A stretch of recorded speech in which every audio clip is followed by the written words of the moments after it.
it's a big show. Welcome to the Fade Route It's a big bad show tonight. with DNZ. Yeah, it's a big show. Here are your hosts, Cracking up, telling them lies. DNZ.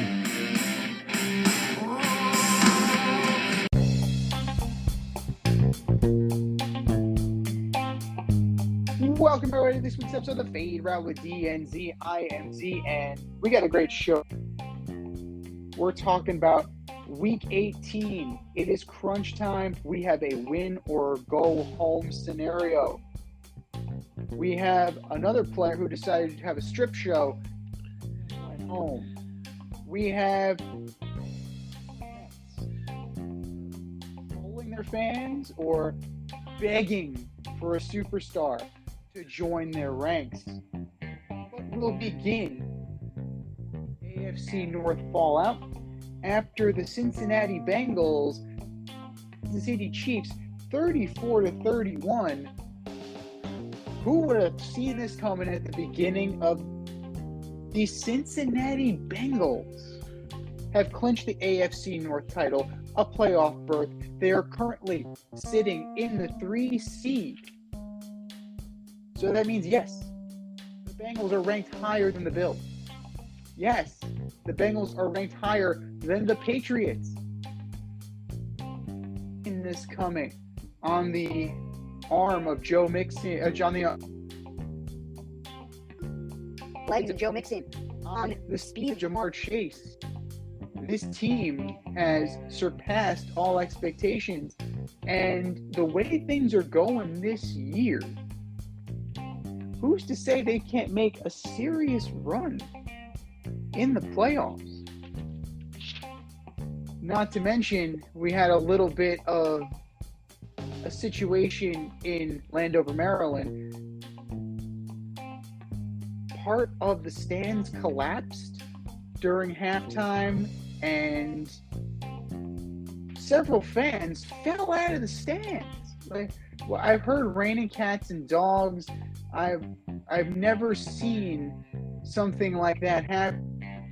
Kudos to Jalen Hurts. He could have been seriously hurt as fast, but he did a heck of a job there, kind of playing it off and turning it into a photo op. He even wrote a letter to the Washington football team asking why that they're not, dealing with why they're not going to check on the people that fell out of the stadium, or even provide, like a doctor. Interesting to me that of terrible things that Dan Snyder has done, and of all horrible in WFT history that have occurred under his stewardship as owner, this is just the latest. And it's just par for the course in Washington. And here he is. I've known this guy since our days on Carousel Shoes, flight crew through and through, the last QB in St. John's history. What's up, D? How's it going, man? Hey, I've also heard of raining men. I mean, it does rain men occasionally, too. Well, it was raining men. It was raining women, raining children. Men on top of whomever. Anybody, Eagles fans, WFT fans, it was pouring on Jalen Hurts. It was pouring. What a stand-up guy. I mean, he didn't run. He saw it happen, and he helped a few people up, took some pictures, and then kind of mosey on down the road there. Stand-up guy, if you ask me. And as far as the AFC North is concerned, can we all say, wow? Wow. Like, Joe Burrow. I mean, Joe Burrow is legit. That team, like we spoke about last week, they've got a bunch of studs on their team. And they delivered the knockout blow last week to claim the North. and the rest is going to be history. And you got to like their chances just because from a talent perspective. I believe they have a very good coaching candidate for Coach of the Year over Matt LaFleur, big time. And now after Brian Flores got blowed out, I think he's out of the picture too. We're going to discuss it a little bit later, but I think the Oakland coach can deserve consideration too. 6-5 with everything that they've gone through. So, bravo to the Bengals.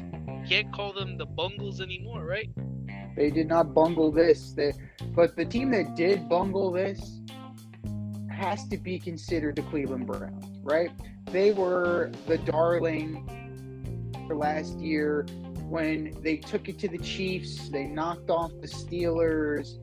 They were in position to take the next level, and they could not get out of their own way in typical Cleveland Browns fashion. I saw an article online saying that Cincinnati this year is everything that Cleveland was supposed to be. And it's kind of hard not to agree with that kind of statement, especially at the quarterback position. Joe Burrow did what he was supposed to do, and he became that it quarterback that Baker Mayfield just could never live up to despite being the overall pick. And it goes to show you they're probably moving on from Baker, and he's not going to be starting Saturday. Call that's that. For sure. Call that. Call that. You did. You did. So it is, the Cleveland Browns are the Cleveland Browns are the Cleveland Browns, and that isn't changing anytime soon. And that was absolutely on display on Monday night as Big Ben said goodbye to Heinz Field. Possibly the last time, most likely the last time. Even if they make the playoffs, they're going to be on the road the entire time. So there's pretty much no way he'll be back at Heinz Field. The Steelers beat the Browns 26-14. And this is going to be your biggest takeaway from Ben Roethlisberger. And what are you going to remember most about Ben playing at Heinz Field? Well, first of all, I think we discussed it a little bit last week, but I've been watching Man in the Arena, the Tom Brady special on ESPN Plus, giving them a plug there, and I forgot how good Ben Roethlisberger was. I forgot he had Heath Miller and Plaxico Burress and Jerome Bettis in the first part of his career. I forgot about those guys. Santonio Holmes, him too. Santonio Holmes, Hines Ward, Alan Faneca. Man, their teams were good. Joey Porter on defense. Damn. But, so, when I think about Ben, I mean, I always liked him. A lot of people think he's this upper echelon quarterback, and he should be one of the best all time. I'm not there. I think he's very good. It's great that he spent all his years in Pittsburgh. Big arm, big dude, hard to take down. So my things that I'm going to remember from him playing at Heinz Field is a couple of up and down things. Some good and some bad memories. The first memory that comes to mind, and I remember it because I was there, I remember the Jaguars with David Garrard and Maurice Jones-Drew went into Heinz Field and beat the Steelers 31-29. And this was the year after they won the Super Bowl. So I believe this was in 2007. And Ben Roethlisberger, the Jaguars scored, and the Steelers got the ball back. 30 seconds left in the game. Ben fumbles the ball. Disaster. The second one that I remember, and this is a good memory, even though I'm a Tom Brady fan, I remember, I believe it must have been, I want to say it was either 04 or 05, but the Patriots were 6-0. They went into Heinz Field to play against the Steelers, who were 5-1. And yeah, Ben only threw for 200 yards that day, but they took it to the Patriots and they slapped them. And I remember that Patriots D was like Rodney Harrison, Teddy Bruschi, Teddy Johnson, Vince Wilfork, Mike Vrabel, Asante Samuel. Like this was a stacked defense, and Ben did his thing and won the game. And the last one I'll remember, and this was also, it was a loss, but to me, this was the best game I saw Ben play. Or this was the best game I saw Ben play. It was when the Jaguars beat the Steelers 45-42 in the divisional round of the 2017 playoffs. The Steelers could not stop the Jaguars that day, but Ben threw for 469 yards, 5 touchdowns, and 1 interception against Jalen Ramsey, Calais Campbell, and that formidable defense at the time. And he did all he could, but it wasn't enough. But that is the game that I will most remember Ben Roethlisberger.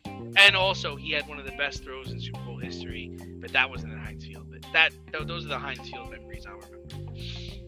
Yeah, honestly, Ben Roethlisberger was a good quarterback, flashes of greatness, not a highlight reel guy. A lot of what he did and where he excelled was inescapability in absorb. Because he's 6'5", 240. He's a linebacker with an arm. So he can take a lot of punishment. He has taken a lot of punishment. He stood in there. He's delivered the ball. And, you mentioned the relationship with Heath Miller, the chemistry with Heath Miller, Hines Ward, Plexico Burress. Even fast forward now to guys like Chase Claypool, Juju, Antonio Brown prior to their divorce. Right? Roethlisberger has delivered the goods, and a lot. A 6-time Pro Bowler, 2-time Super Bowl champion. He is an all-time Pittsburgh Steeler great. He's a great NFL player.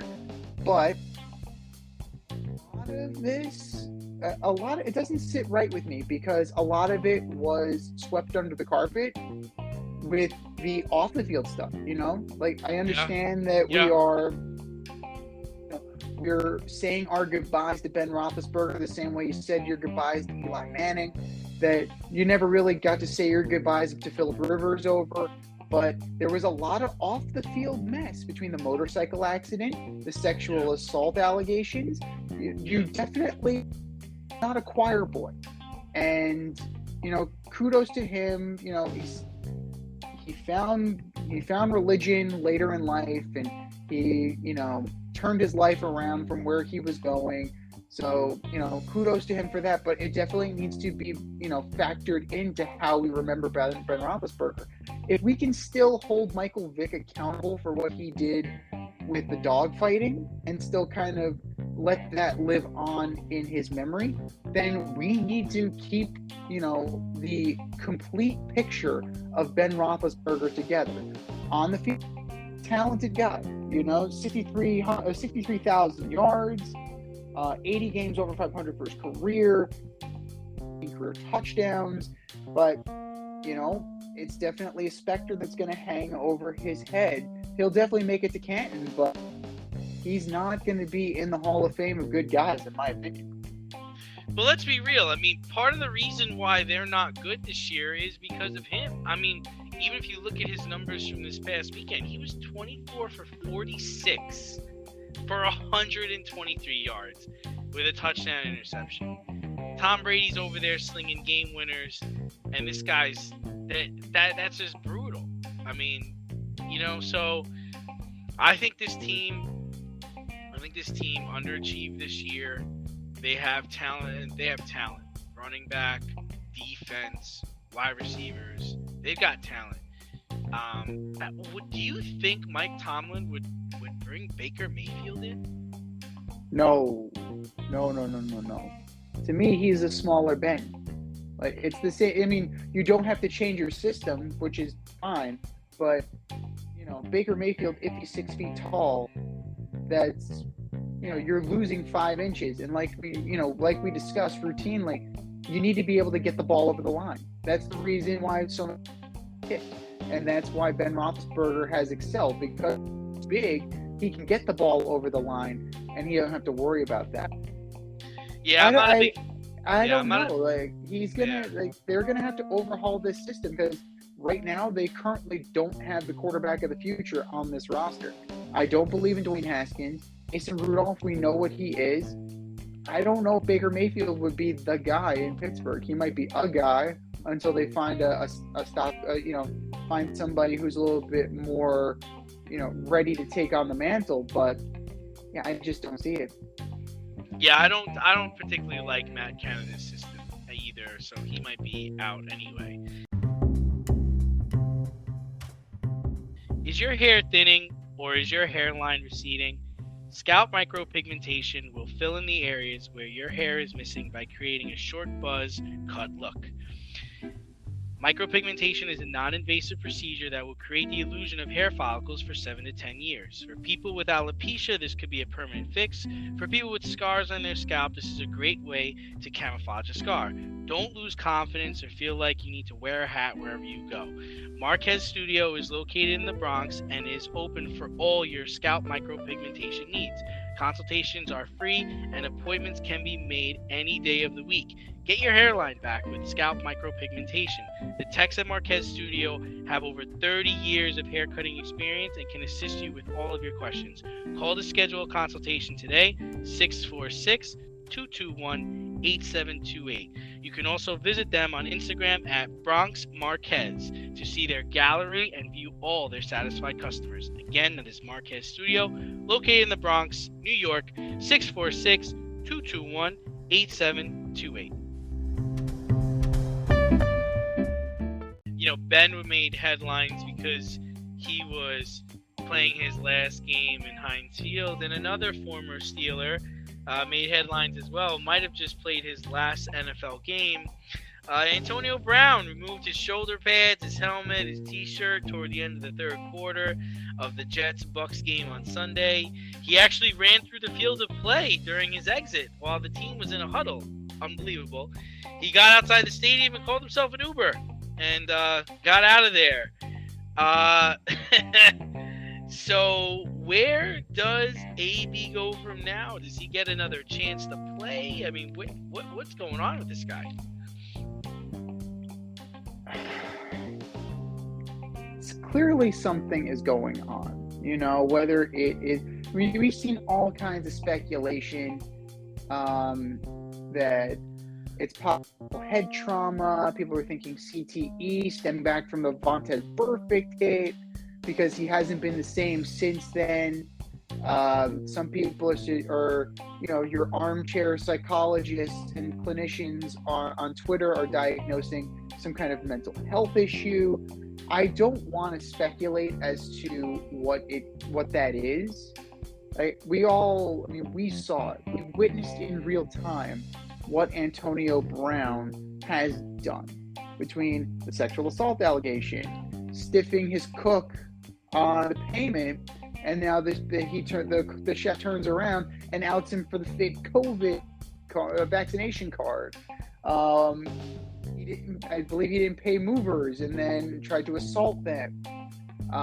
Then you have this incident, which was it's a continued pattern of erratic behavior, and I don't know if teams will tolerate it.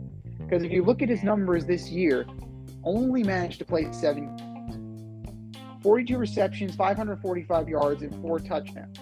So in 7 games, he did score 4 touchdowns. So there's a level, right? There's a level of productivity there that some teams may kind of look at and say, we're willing to put up with the erratic behavior if you can stay on the field. The problem is he was actively telling Bruce Arians to piss off. According to reports, Bruce Arians was trying to get him into the game, and Antonio Brown wanted no part of it. So at this point, I don't know. That's not a good look. And coachable in the NFL. And that's been a problem for Antonio Brown for a while now.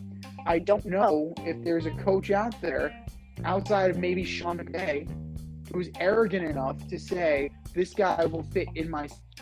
Or a quarterback, Aaron Rodgers, who was arrogant enough to say, I can keep this guy in line. Because you know what?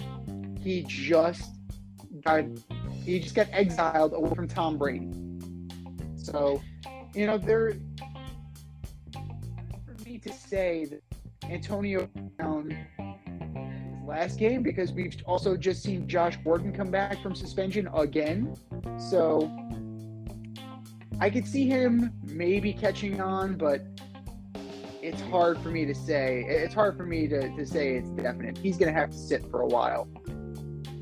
Yeah, I don't see anybody committing to him long term with some serious money. I'm actually surprised the Rams haven't called him yet. I'm sure they will.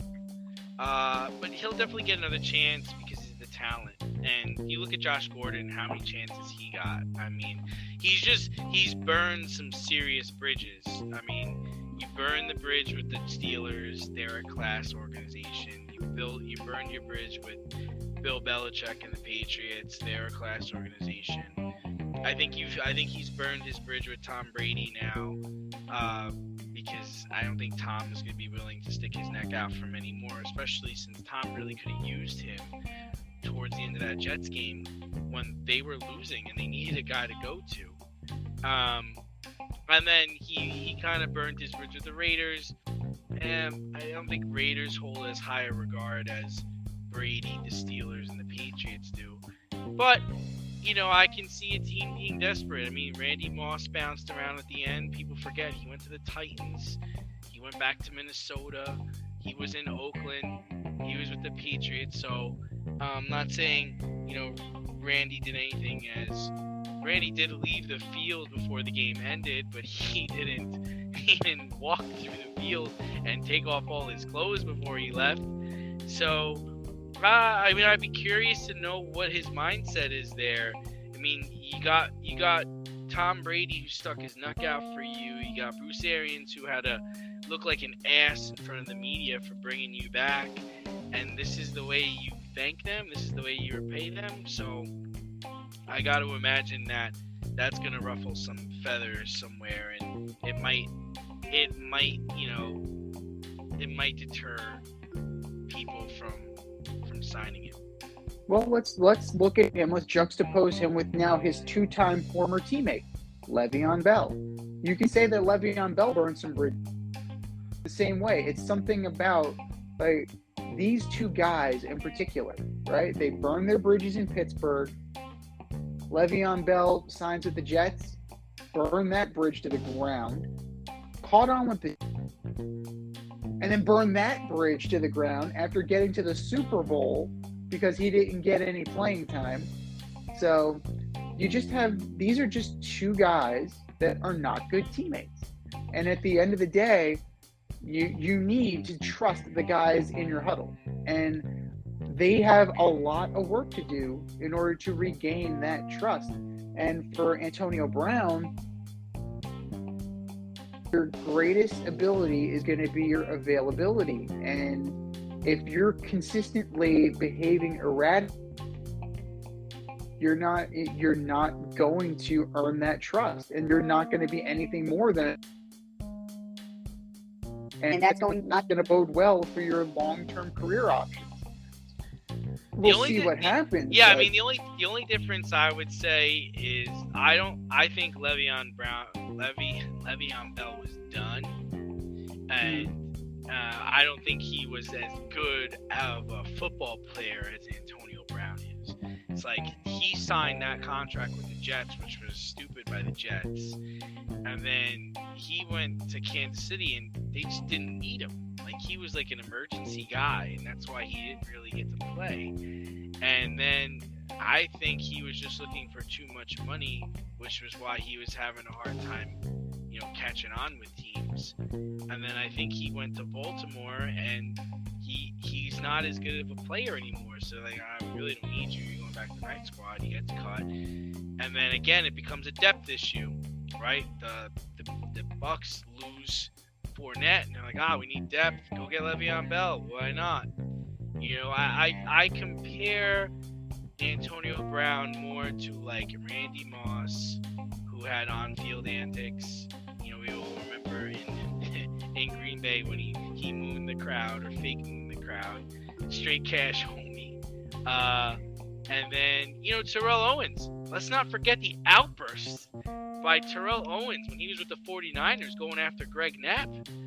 I mean, that was crazy. That was on television. He's screaming and yelling at his coach.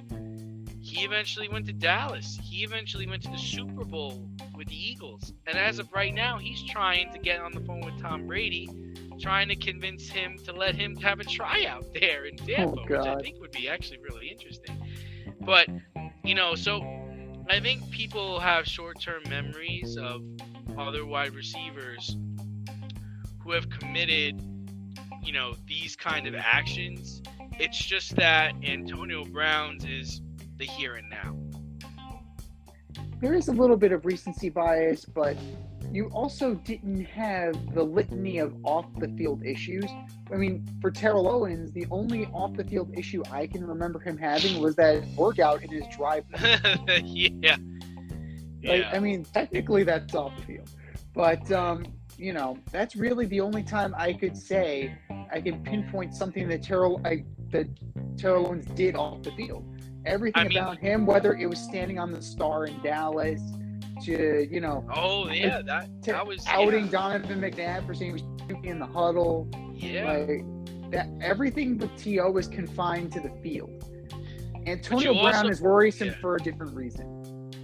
Right, but you also now have we went through a whole season, right? And we got a player on the Houston Texans that did not play a snap this year because he's awaiting trial for sexual misconduct or sexual assault. And the market for him after the season is going to be extremely high. Extremely high. And this is a guy that didn't play all year. You want to talk about a mixed message? I can't think of a greater mixed message than that. Right. You have 23 civil suits against you, but your value's never been higher. It's such a hypocrisy. He practices every week. He doesn't dress for the games. He did that all season while getting paid. Getting paid not to play. So, I do think he'll catch on, and it was quite the spectacle to watch. I watched it in live time. I was like, what the hell is going on? I heard the security guards almost tackled him because they thought he was a runner on the field. But at least he did. Right. But at least the Jets game was compelling all the way down into the end.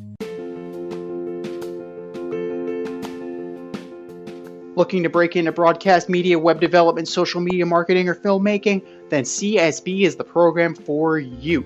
From day one, you'll be trained hands-on by industry pros like friend of the show Rob Adams, whose goal is to get you trained and get you working in months, not years. CSB offers 8 and 16-week programs in small class sizes designed to give you the personalized attention you need.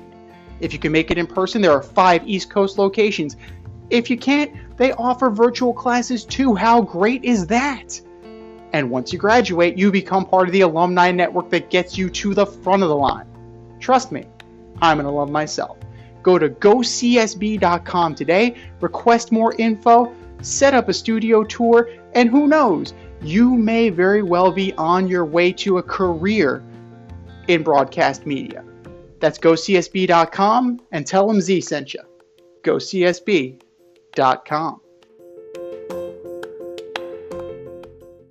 One thing that wasn't compelling down to the end, or two things that weren't compelling down to the end, were the college football playoffs over the weekend, which was a massacre. Alabama blew out Cincinnati 27-6, and Georgia crushed Michigan 37-11. Great way to spend New Year's Eve. Do you think this lack of competition obliterated the chances of expanding the playoff? And who do you have winning SEC championship game number 2? Well, I'm going to answer the second question first, because let's be real here. It's very hard to pick Georgia when we've seen what Alabama has done to them. Alabama, like I say, it's NFLU.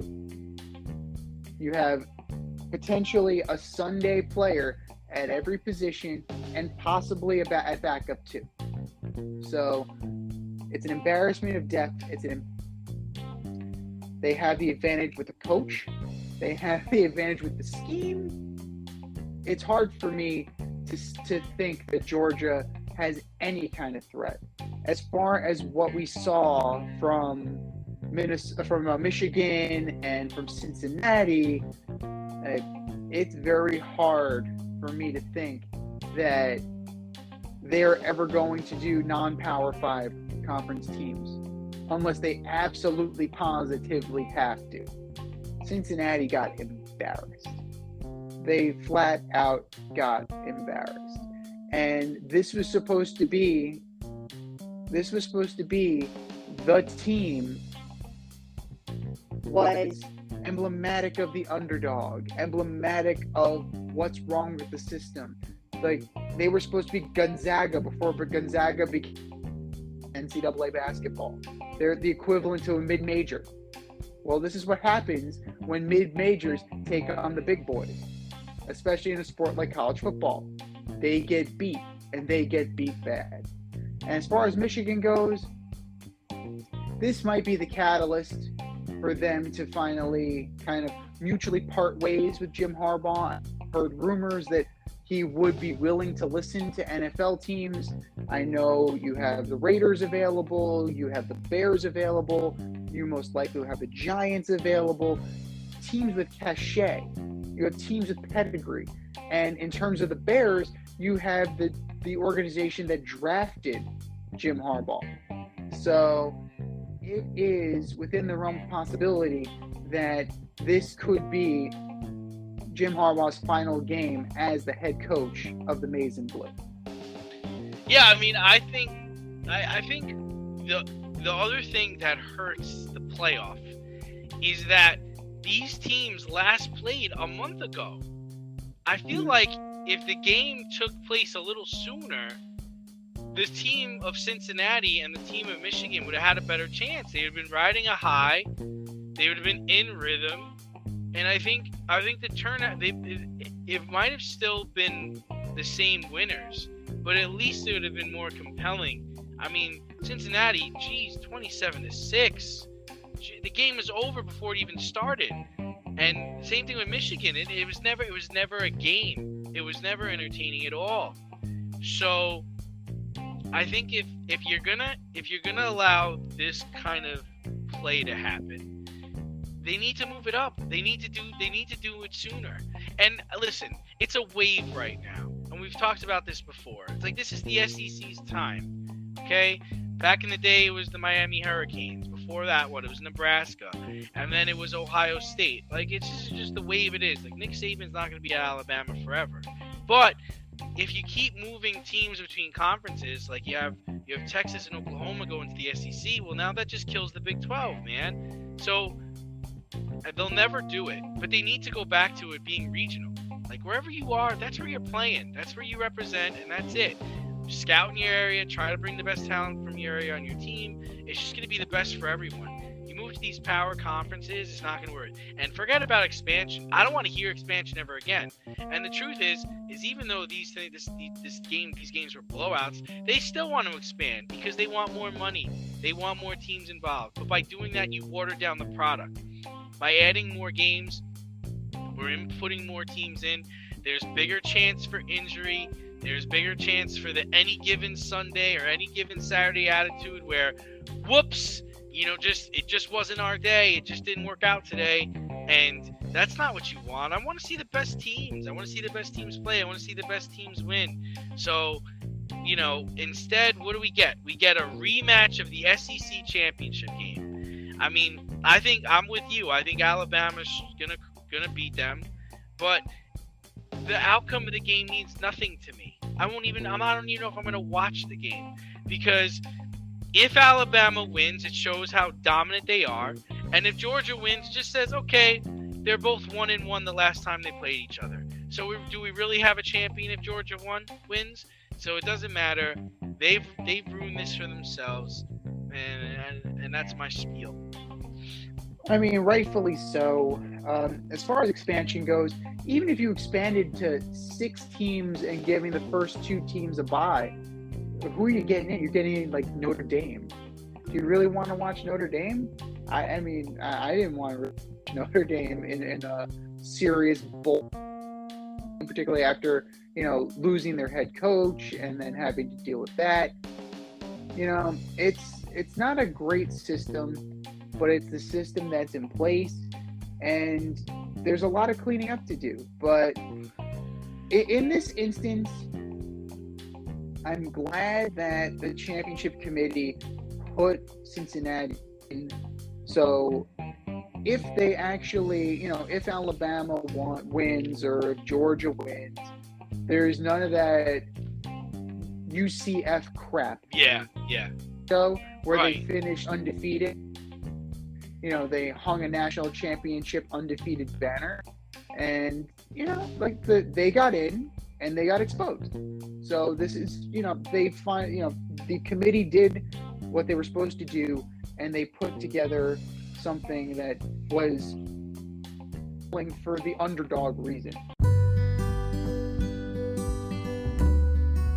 Avoid messy accidents. Get better stopping power with your brake pads. Callahan brake pads. You never know when you'll be driving in the road and there will be a truck tire that you need to avoid and save your family. Callahan Auto. We really care about what's under your hood. And speaking of compelling, Week 18 is upon us, and we have a win or go home scenario in the AFC West. We're going to wait all day for Sunday night. The Las Vegas Raiders play the LA Chargers. Winner is in, loser goes home, unless they tie. And then they both get it. But who do you have AFC West showdown, and who can go farther in the playoffs? Well, I mean, bravo to Rick Bisaccia, right, for getting the Raiders to this position after, John Gruden gets fired. They're one of their best wide receivers goes to jail.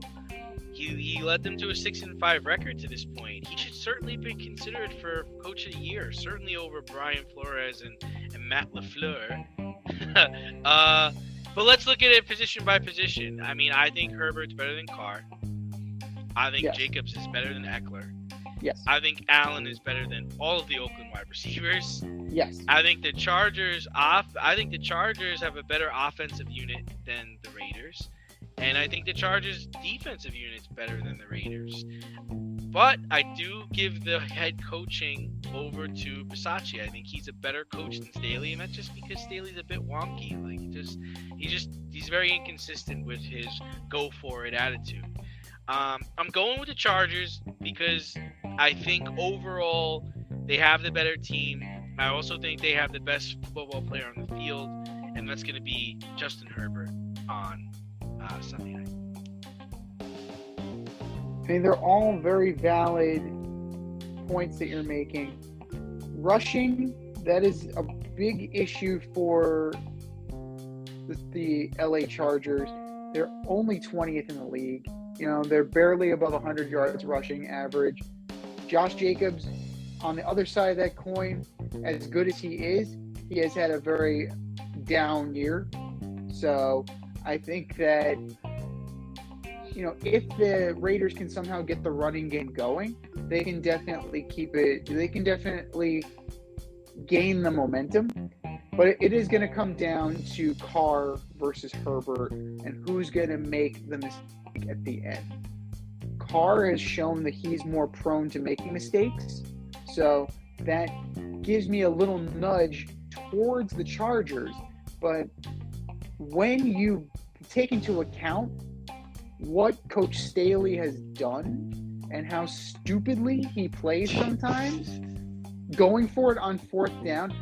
Now think about this. Hang on. Let's go back to that game against the Chiefs, right? When he went for it, I believe he turned down 9 points, and then they lost in overtime. Solid. This wouldn't be win or go home. Right. You put yourself in this position. So lot Chargers because of the talent, but that leaves a lot to be desired. This is a true toss-up game in my opinion, and I can totally see it coming down to a field goal. And if it comes down to a field goal, Daniel Carlson, kicker's in the lead. Yeah. So he's had a money season. He's been great. And Oakland and Vegas. The Vegas Raiders have had some clutch wins this year. I mean, they went into Dallas and beat Dallas. They beat the Colts, who I think is the best team. I have the Colts really going to the Super Bowl. I believe they beat the Raiders. I believe they beat the Ravens at one point in overtime. They beat the Dolphins. And everyone's saying how good the Dolphins are right now. They beat the Steelers. The Raiders have some decent wins on their belt. And so I'm thinking if it's a close game, I'm more inclined to go with the Raiders. I just think the Chargers have a lot of firepower, and like you said, it could come down to coaching, which their head coach could hurt them. Where Carr has been in this position before, and Versace's been in the league forever, and I believe it's a home game, so which really doesn't mean much because I think they don't get a lot of home fans in that stadium, but it's gonna be a good game. They should tie. That'd be great. The tie means they both get in. One gets the Chiefs, the other one gets the Bengals. So good luck with that. As far as which team the Raiders are clearly more battle tested this year, but which one of them, in your opinion, is better suited for a playoff run? Yeah, I'd probably go with the Chargers just because I think they have the ability to beat the Chiefs. They have the ability to beat the Bengals. The Raiders already got blowed out by the Chiefs, I believe, twice this year, and I don't really trust the Raiders. I wouldn't put my faith in the Raiders in a game by game situation. And the Chargers, you could say, man, they could put up 30, 40 points, and they could be unpredictable at times because of their coach. So, I would lean towards them going further. I could definitely see that. Just on the arm of Justin Herbert, they could definitely get it going. But in terms of a complete team, I really like the Raiders too. I mean, they have a good front seven. They get to the quarterback with Yannick Ngakoue. You have pieces there that can travel, and both teams I could see them both pulling off a win in the playoffs. I'm not saying that neither one of these teams are ball bound, but they can catch a team at the right time. Like Burrow is nursing a knee injury. Could they pick off the Bengals if Burrow's not 100%? Absolutely, they could. So either team. It's terrible to say this, but I mean, imagine if Gruden was still there. I mean, they're at least 2 or 3 games better than they are right now with him. I'm not so sure about that. I really don't know about that. I think Versace has done a really good job, and hey, the coaching factor goes. I'm not 100% sure that Gruden would be there right now. They kind of tripped after getting off to hot starts. That seemed to be this team's MO, but they weathered the storm of Gruden. They weathered the storm of Henry Ruggs, and they've really shown that they're a resilient bunch. I mean, if we're talking about battle testing and resiliency, I would go with the Raiders. I think the Raiders would have a better run in the playoffs than the Chargers, mostly because they've been playing with grit most of the year, and they've definitely, had to overcome adversity.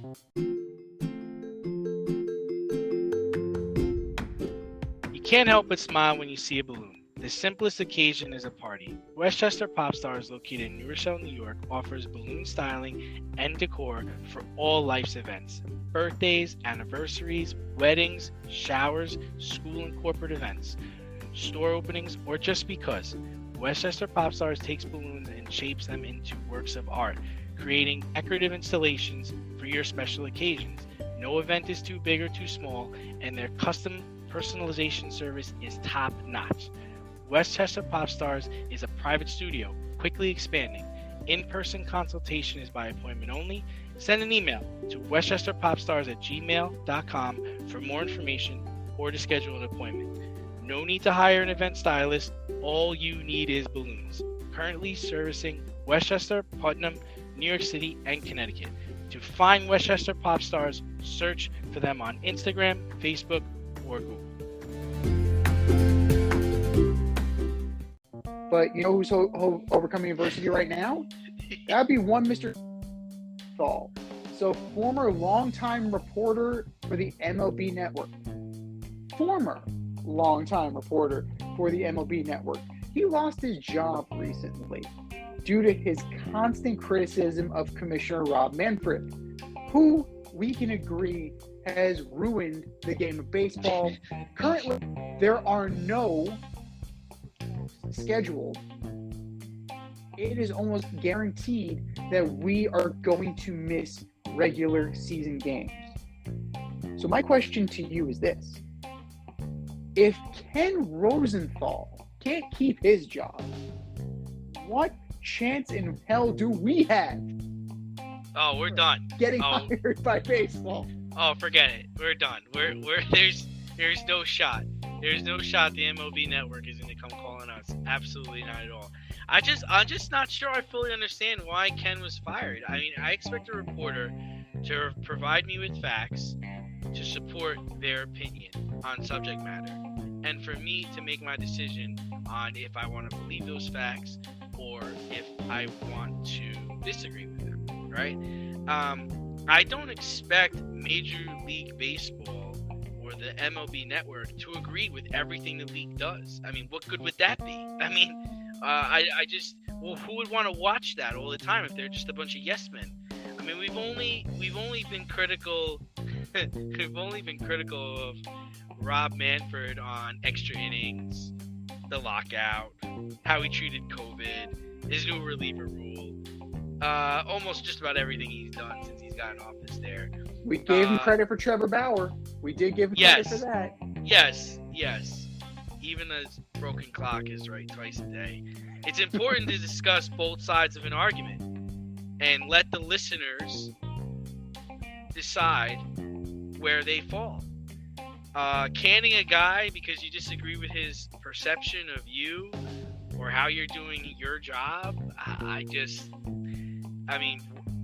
what credit could we give the Major League Baseball Network going forward now that we know how they treat employees they don't agree with? True. Well, let's be fully trained. Ken Rosenthal is a columnist, right? He's not a news reporter. So there's going to be color in his commentary. It's not like the Associated Press where it's blah, blah, blah from blah, blah, blah in exchange for blah, blah, blah. There's supposed to be flavor. There's supposed to be level of analysis. A columnist's words. Some examples. Manfred and the owners, supposed stewards of the game, are turning the national pastime into a national punchline, effectively threatening to take their ball and go home while the country struggles with medical, economic, and societal concerns.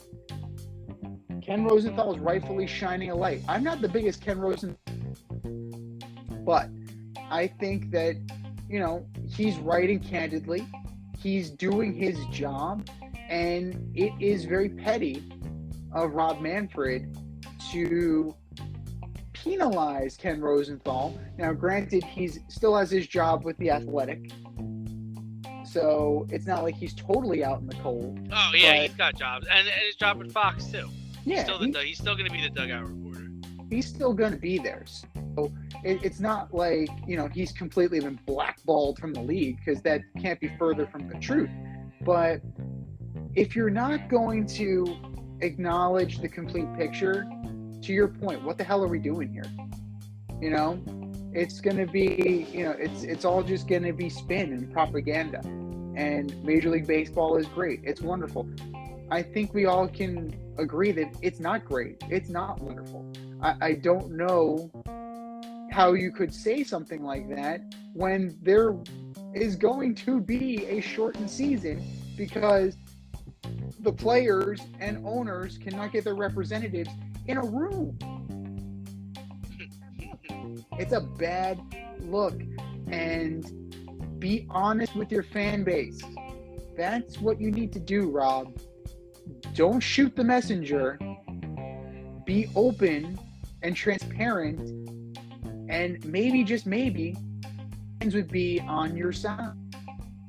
But then again, you're you, so probably not.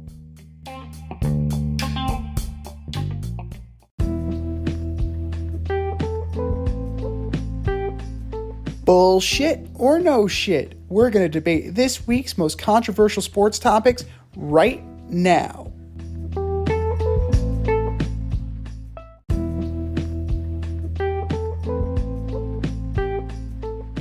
All right, boys and girls, you know how this goes. We have statements. The statement is either bullshit or it is no shit. Bullshit or no shit, number one. If you picked up Tom Brady, you'd have him autograph it after the game too. All right, listen. Believe it or not, this is bullshit. This all comes because Jets rookie Brandon Eccles picked Tom off during the first half of the game on Sunday. Brady was nice about it after the game. Eccles brought him the ball, asked him to sign it. But Brady also said later on this would be the first and the last time he does such a thing. I think it speaks volumes to the culture of the New York Jets and Robert Saleh. Do you think a player coached by Mike Tomlin would go up to Tom Brady after the game and ask him to sign a ball? Do you think a player coached by Bill Belichick would ask Peyton Manning to sign a ball for him after the game? No. Do you think a player coached by Tony Dungy ever asked Tom Brady or Bill Belichick to sign an interception? Or No. Big Ben to sign an interception? Yeah, no. So my whole thing is, and it's always been this way, is act like you've been there before, act like a pro. So yeah, bullshit. I wouldn't do it, would you? I gotta say bullshit as well. I personally wouldn't do it.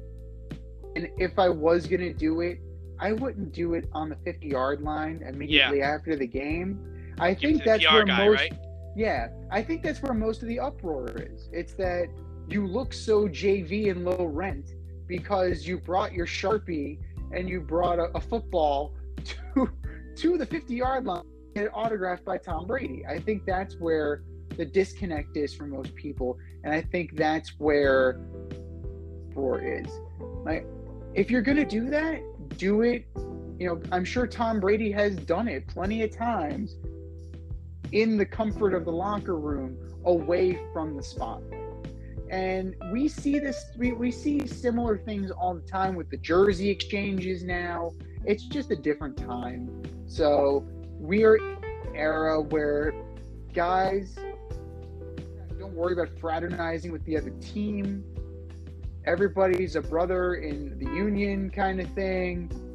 And, not as big of a deal as it used to be. So maybe we're just old and out of touch. Maybe we're just a little old-fashioned in our sensibilities. But it doesn't sit well with me. And, like you said, act like you've been there before. It's not a good look at all. Bullshit or no shit, number 2. SNY wishing Chris Bryant a happy birthday locks him in as a Met once the lockout is over. No shit. SNY posting a picture for his birthday, got the Mets hat on, smile on his face, holding a birthday cake. I think this is the stuff for him. I think this is the market for him. I think this was perfect, and I think, yes, this locks him in. Met. He'll be a Met.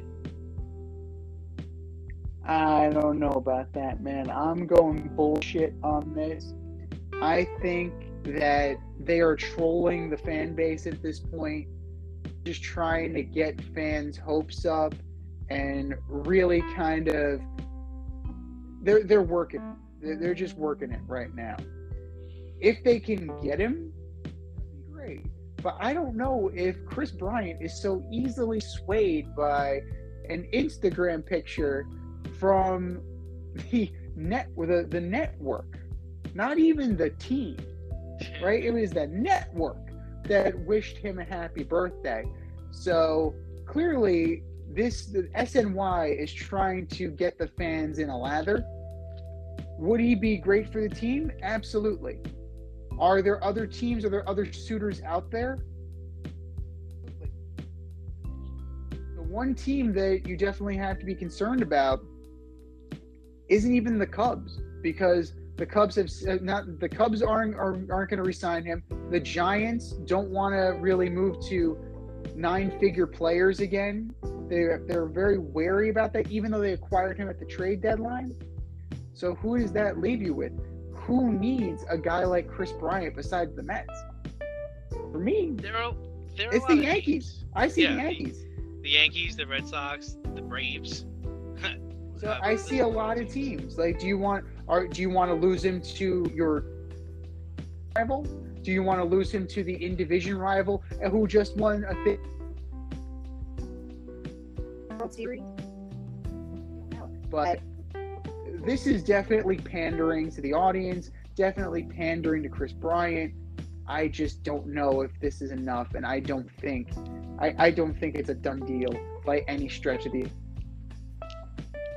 bullshit or no shit. Number 3, Klay Thompson's return to the Warriors is much more important than Kyrie's return to the Nets.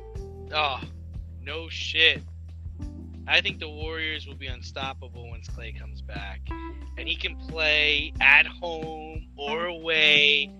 As long as he's 85% of what he was, they're going to be amazing. Kyrie's a non-story to me. I'm going no shit as well. Like you said, Klay Thompson is available for all the games, whereas Kyrie Irving is only available for the road games. Kyrie Irving, long-standing reputation in the league of being difficult to work with and divisive on the team. So there definitely is something to that. Klay Thompson has been with the Warriors for years. Brotherhood with Steph Curry. They are a fine, well-oiled machine. Not only that, but not only that, I mean, Klay also knows what it's like to not be able to play for almost 2 years. I'm sure he's chomping at the bit to get on the court, to the fact it's like, oh, I need a vaccine. Whatever I need, I'll play. Whatever I got to do to get out there and play, I'll do it. You know? Absolutely. He's showing more of that grit and determination than Kyrie Irving, who seems okay with this. He seems resigned to the fact that this is going to be, the new normal for him, rather than going to get a vaccine so that he could help his team every game and in every market. Because even on the road games, that doesn't mean every market. It's a market by market basis on who can play. So in the end, this is going to be a net negative for the Nets compared to having Klay Thompson around all the time. That is going to be a net positive for sure.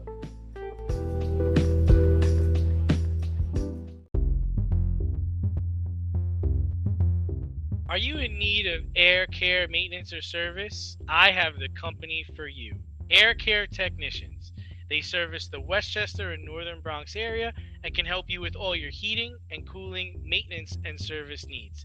Just give them a call at 914-315-1547. Again, that's 914-315-1547.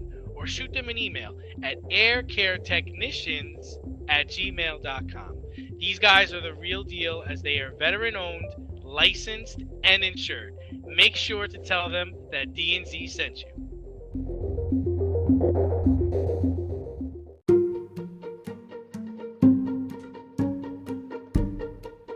The Fade Store presents the Alleged Superstar of the Week Award.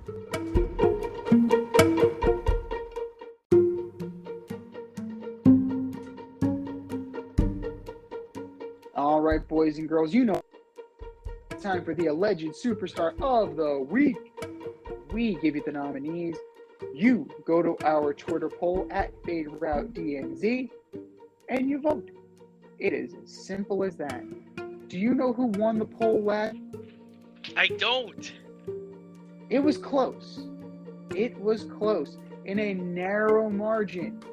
COVID beat Aaron Rodgers. Aaron Rodgers is almost as bad as COVID, according to our listeners.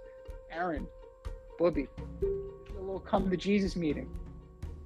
You're just slightly better than COVID. Clean up your act. I'm just saying. But who are your nominees for the Alleged Superstar of the Week award, Dave? Well, all of my nominees we actually talked about this week. First up, Rob Manfred firing Ken Rosenthal because he criticized you on how you were handling the pandemic. Get over it. Unless he's sleeping with your wife, he should be out there doing his job. Rob Manfred, you are my Alleged Superstar of the Week. Number 2, Antonio Brown, taking off your shoulder pads, helmet, shirt, and leaving through the field while your team is losing on the road after players like Tom Brady and Mike Evans defended you. Head coach Bruce Arians brought you back after dealing with your fake vaccination card. You are my Alleged Superstar of the Week. And last and certainly least, seems to be a repeat offender on this list, Kyrie Irving, playing your first game tonight on the road after you're winning your standoff with the NBA and the league over refusing to get your vaccination. You are still my Alleged Superstar of the Week. How about you, Z? Those are fantastic choices. You took one of mine. So that is A-okay. Rob Manfred, we can agree on that. Yeah. This guy. No job interviews, probably no player interviews. We're not even getting a Christmas card from this guy. Nothing. We're just going to keep, it's nothing. We got nothing. But my two, one from the world of professional football and the other one from professional tennis. We're going to start with Trevor Lawrence. 17 to 27, 193 yards, one touchdown, in a horrible showing against fellow rookie Mac Jones and the Patriots, furthering Lawrence's mediocre rookie season. Trevor Lawrence, you are my Alleged Superstar of the Week. Novak Djokovic, for being refused entry into Australia after having your medical exemption denied because you're an anti-vaxxer. These are the rules in place, Novak. If you want to play, this is what you got to do. And if you don't like it, well, I guess you can just go home. Novak Djokovic, you are my Alleged Superstar of the Week. The nominees... That's a wild story, by the way. That whole situation is wild. We didn't really talk about it, but that whole situation is absolutely bananas. This is going to be crazy, and we're going to see how this plays out throughout the year, because this isn't the first time that Novak Djokovic has been vocal about vaccines and other. Because if you remember the U.S. Open, he was complaining about the proximity of the hotel to Arthur Ashe Stadium. Like, this guy, he's just a malcontent. He's the Aaron Rodgers, right? He's the Aaron Rodgers of tennis. So, again, Aaron, Booby, you really got to reevaluate your life if you're being compared to these guys. But these are our nominees, ladies and gentlemen. Go to the Twitter page, vote, and for our nominees,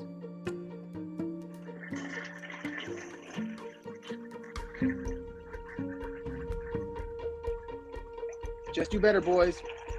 Just you.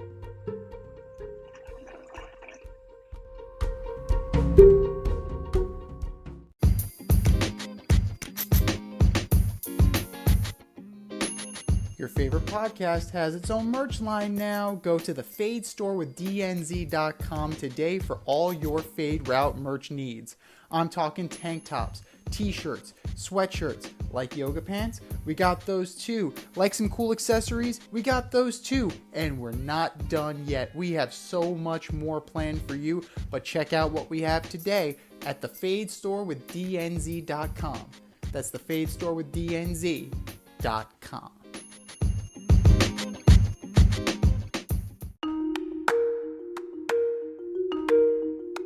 Let's run the option and give you our picks for the week.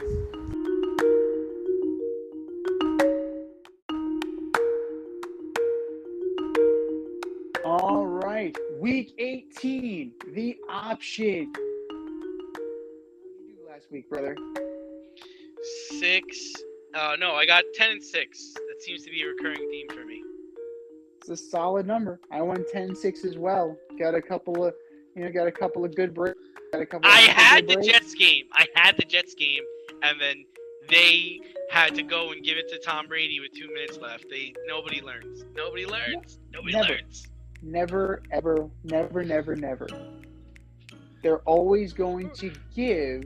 We're just gonna go for it on 4th down. That seems like a great idea. It's unbelievable.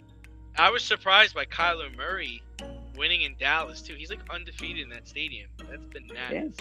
Yeah, the pride of Tyler, Texas, right there. So, good job.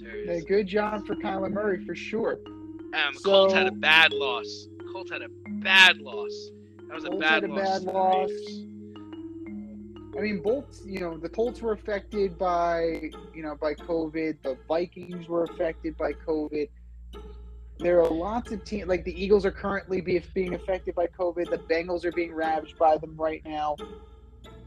We're going to see, and it's definitely, our picks are definitely in flux because of the COVID thing. It's one of those things that they look good now, but by game time, by the time game time goes around, we may look real bad. But Saturday at 4:30, 11-5, to Denver to take on the 7-9 Broncos. Who you got? Chiefs Chiefs are going to take this one. They're probably still going to play. I don't see why they wouldn't. They can lock up the 2 seed. The Broncos are going nowhere. Big fan, so congratulations to the Kansas City Chiefs. 8:15 NFC East rivalry game. The 11-5 Cowboys at the 9-7 Eagles. Cowboys. This is tough. I really don't know about the injury status and the COVID status for the Eagles because you have a lot of guys that are currently on the bubble. If they're cleared to play, I can totally see the Eagles taking it to the Cowboys and giving them a shot in the mouth. You know what? Based on last week, what we saw from the Cardinals, I'm going to take the Eagles. I think that they can pull it off. It's not going to help them in the standings, but it'll definitely give them a much-needed boost and much-needed confidence going into the first round of the playoffs. Sunday, 1 p.m., the third at the 2-13-1 Detroit Lions. Yeah, Packers, and it won't be close. Aaron Rodgers is lobbying to play this game, so Aaron Rodgers is going to play, and if that's the case, it does not bode well for the Lions. The 9-7 Colts fighting for their playoff lives at the 2-14 Jaguars. Colts, but I want to see the Jags win so we can get that tie going in that Oakland Raiders-Chargers game. I would love to root for chaos. I mean, as you guys know, I was rooting for chaos when it got to game 162 this year.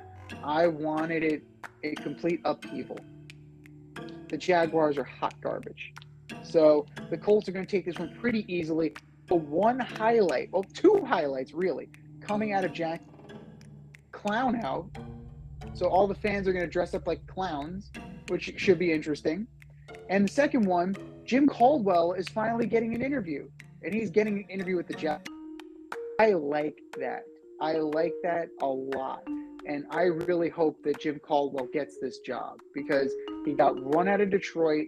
He was the last coach with a winning record in Detroit. So I really hope that Coach Caldwell lands on his feet with the organization. The 6-10 Washington football team at the 4-12 Giants. Jeez. We have to pick this game.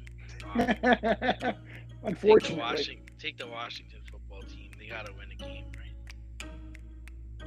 Lennon is out, so I think he broke his wrist. So it's up to Jake Fromm again. I made the mistake of taking the Giants last week. I'm not making that same mistake again. Washington is going to win. It's going to be a dog of a game. And Joe Judge is probably out on his ass, and rightfully so. This press conference this week was laughable. 11 minutes of straight bullshit. It's amazing. Hopefully they wore boots. Just shut up. The 6-10 Bears reports say that Nagy is out after the game. Took them long enough. 6-10 Bears at the 7-9 Vikings. Vikings win, and Zimmer probably gets canned too. They're a very underachieving team. It wouldn't surprise me if Mike Zimmer got canned as well. The 11-5 Titans at the 4-12 Texans. Crazy, the Titans are gonna lock up this one seed. That's nuts. That's really nuts. Yeah, the Titans take this one pretty handily. The Texans did nothing but hurt their draft status. So, what's one more? Just have the Titans steamroll you. Rivalry game with minor outside playoff implications. The 8-7-1 Steelers at the 8-8 Ravens. Trash. I think Ben gets them one last time. We'll go to Steelers. I don't see why the Ravens would even play Lamar. Just let it go. Ravens are done. The Steelers, I think the Steelers will take this one as well, but it's not going to be enough for them to get in the playoffs. The 10-6 Bengals at the 7-9 Browns. I'm taking the Browns just because the Bengals seem to be resting everybody. Burrow's got the knee. Mixon has COVID. Both of them have been ruled out already. I'm going to take the Browns as well. Case Keenum is going to show that he is a steadying force. I'm not saying he's a good quarterback. I'm just saying he's a steadying force. Cleveland wins. 425, the 9-7 Niners at the 12-4 Rams. Niners. I like the Niners in this game too. They're going to punch the Rams in the mouth, and I think they might be able to punch their ticket. So let's go with the Niners on this one. The 5-11 Panthers at the 12-4 Bucks. Bucks. It's not going to be close. I think that this will be the make or break for Matt Rule, and he's probably done. Most likely. The 6-10 Seahawks at the 11-5 Cardinals. Cards. The Seahawks don't seem to be playing for any pride right now. Got a win last week, but it's all for naught. I'm going to take the Cardinals on this one as well. The 10-6 into Miami to take on the 8-8 Dolphins.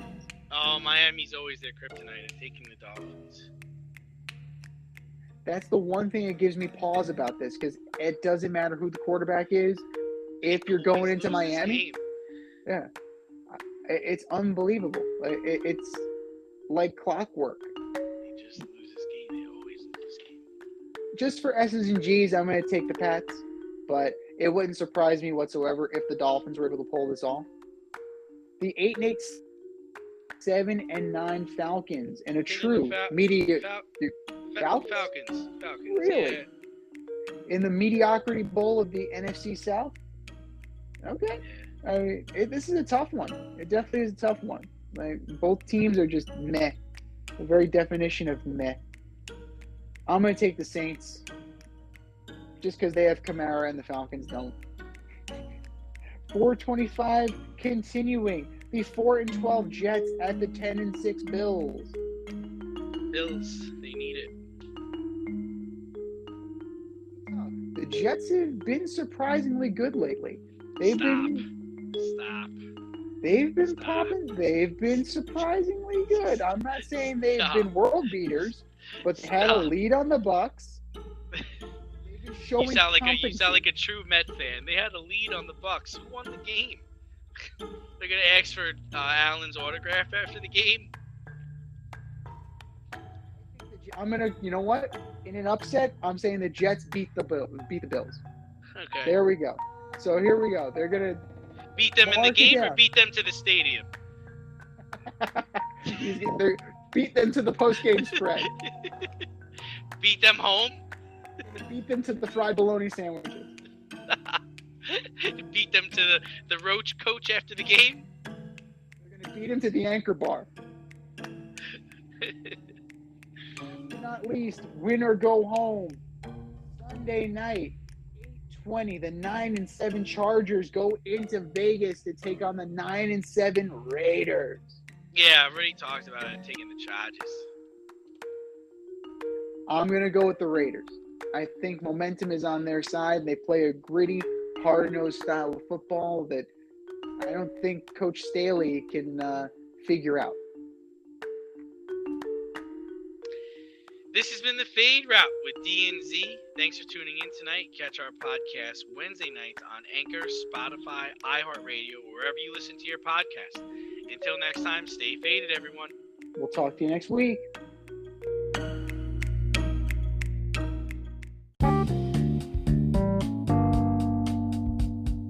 If you want to get on the action, we want to hear from you. Hit us up at Fade Route Podcast on IG, faderoutemail@gmail.com, or slide in our DMs at Twitter at FadeRouteDNZ.